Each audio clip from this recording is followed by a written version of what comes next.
Welcome back to the Black Hills and Eastern Railroad, everybody. Eric here. Today we are taking a quick look at this hopper car that I partially stripped and relettered for my home road, Freelanced Railroad, the Morefield Southern. Let's get started. Black Hills and Eastern Railroad, from the plains of the Sioux Empire to the heart of the hills. Welcome back to the Black Hills and Eastern Railroad. Here's some bonus content for you. I was here in the shop working on these orange Morefield Southern freelanced grain cars, and I decided that I would go ahead and do this as an FMC hopper car too. I picked this up off of an estate sale many years ago, and it's kind of been sitting around. I've kind of been a little bit undecisive about what to do with this. So what I did is I decided to letter this for Morefield Southern as sort of a patch out. I'm going to take all of the identifying lettering off here. I'm going to leave the data on the sides here. I'm going to leave the color, and I've already put on the home road slogan, Gateway to Sioux Falls. One of the Morefield Southern's many little slogans that they put on these cars. You've seen in previous episodes about how those go. And anyway, what I've done here is I've taken paper towel and cut it down to length and size, and then soaked it with Walters Solvaset, and that should, and it's been soaking here for a little while now. And what I'm going to do is go ahead and move that paper towel off of there, and you can see that lettering is softened right up. And I'm just using an eraser here to remove the lettering. So probably what I'll go ahead and do is come back with the Solvaset again and get rid of any little remaining pieces here. This is actually working better than expected. I probably only had these that paper towel and Solvaset on there for maybe 10 minutes. We're going to have to be careful here when we get down towards the data that we want to keep. And that's coming right up. Like I said, we only had this on here for maybe 5 or 10 minutes.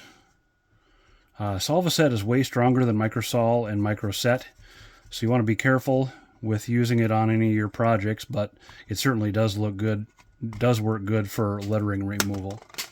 I'm going to go ahead and bring my chisel brush back here.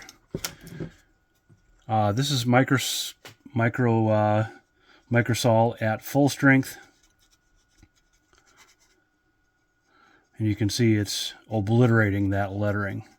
That was Procor. I believe Procor is a Canadian lacing outfit.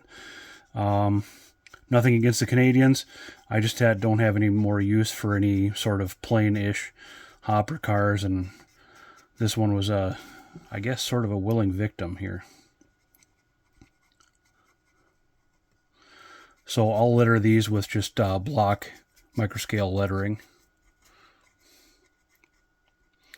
MSRY, and I've not yet decided on the car number.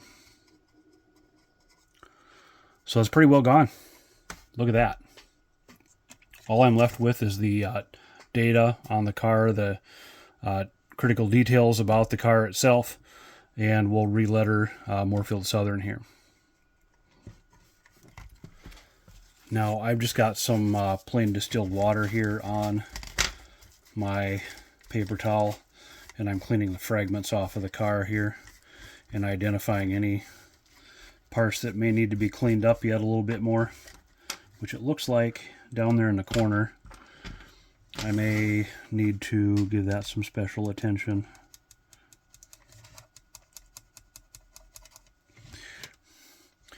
Get some more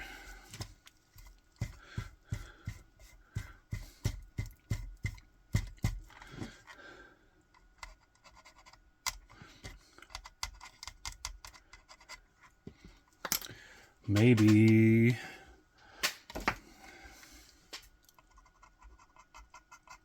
there we go. Knife blade very, very, very lightly over the surface of the car as to not leave any scratches or anything like that. So we get a nice clean car side surface to re-letter here. Not planning to put a patch because we're just planning to re-letter this car as if it was always gray. Same thing on the other side. Now I'm reapplying the same paper towels as I used on the other side to the opposite side of the car. And the reason why I'm using paper towels here is just essentially to hold that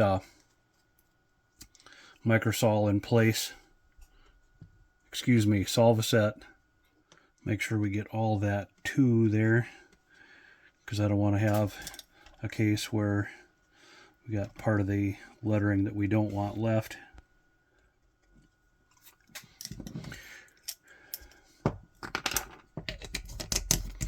And then while we're waiting for that to soften up, I will apply another one of these railroad slogan things I've got here.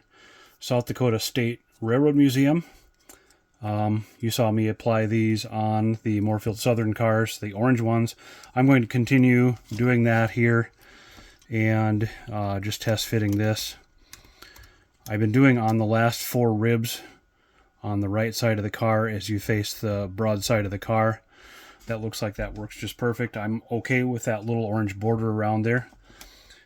That supports the other color, the Milwaukee Heritage cars that we have been doing. And I'm going to put this slightly lower than I do those big rectangles.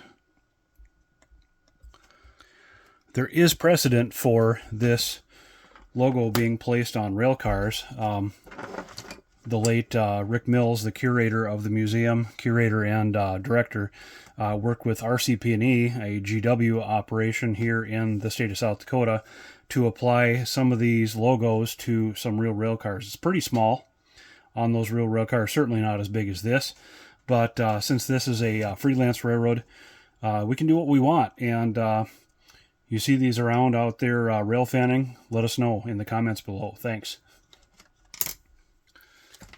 So it's been not much longer than it took me to apply that placard there. And I'm going to lift up my paper towel again, and look at here. We have obliterated. In fact, I wonder if I can even just use that wet paper towel with water here to eliminate this. Again, being careful to not hit the data that we're trying to keep.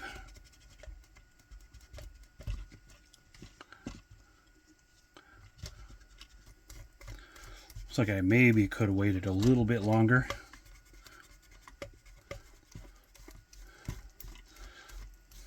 I first did this process with Microscale probably back in the late 80s on one of those lifelike, one of the train set wide vision cabooses. It became a caboose lettered for Morefield Southern. It was red and white, kind of in the spirit of what Sioux line cabooses looked about like back in that era. And of course now they're all gone, but I was very much going for a Sioux line effect back in the day. Which you can tell that's kind of given into Milwaukee Road, which seems backwards, but it's more in line with the reality of the actual heritage of our home road here. So it's all gone.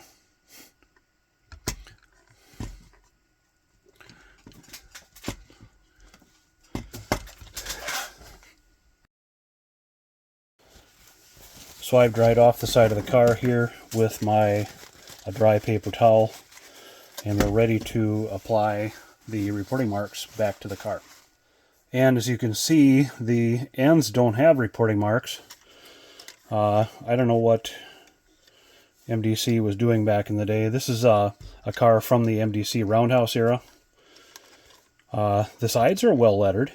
I like the detail on the lettering on the sides, but the ends don't have it, and I'm not going to give them back because I don't have that much patience. I've got other things I need to do today and in this lifetime, so I'm going to leave this be. We're going to go on to the MSRY and then give a road number, and we're going to be done with this project.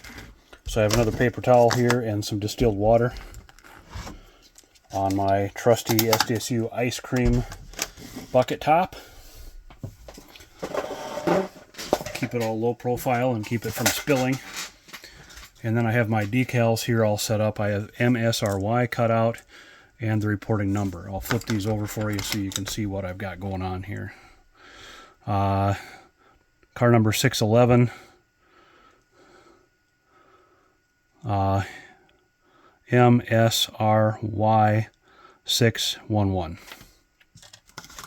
And of course we're going to put these in the, let's see, we're going to put these in the first and second rib. It's a bit of a departure from the other cars, but you can sort of see a shadow of that Procor, which sort of is a little cool to think that maybe these cars had been, oops.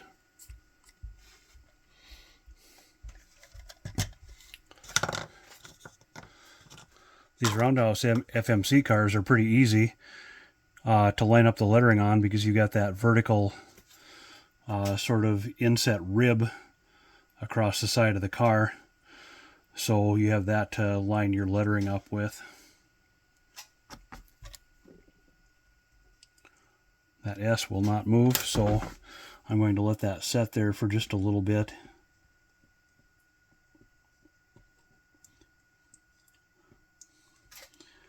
And probably since the lettering on this car is blue, I should be using blue block lettering, but you know what? Who's going to ever know? Or who's ever going to notice? And since this is a freelance car, rule number 1 definitely applies here. We're going to hop over to doing the R's. Again, Morefield Southern is my freelanced home road.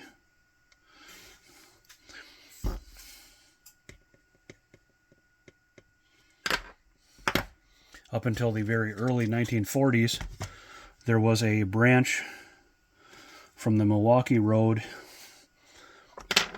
north of Sioux Falls. So there was a line that extended up to towards Renner, Baltic, or St. Olaf back in the day, Del Rapids, Flandreau, Egan. There's a few other places in between there.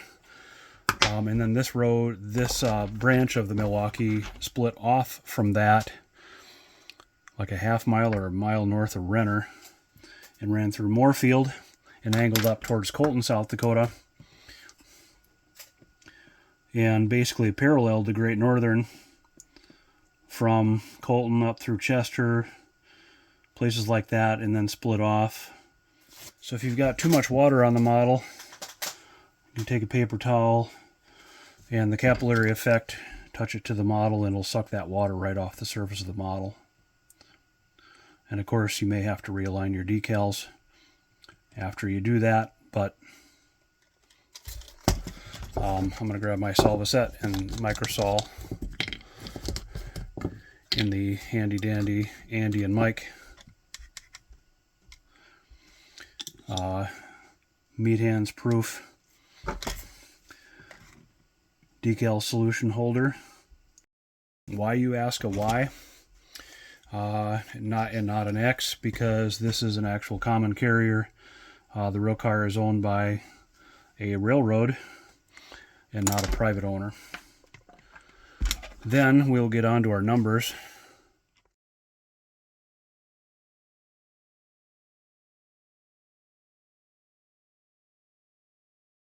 So we've got lettering on both sides, MSRY 611, our placards, 611 over here, and State Railroad Museum.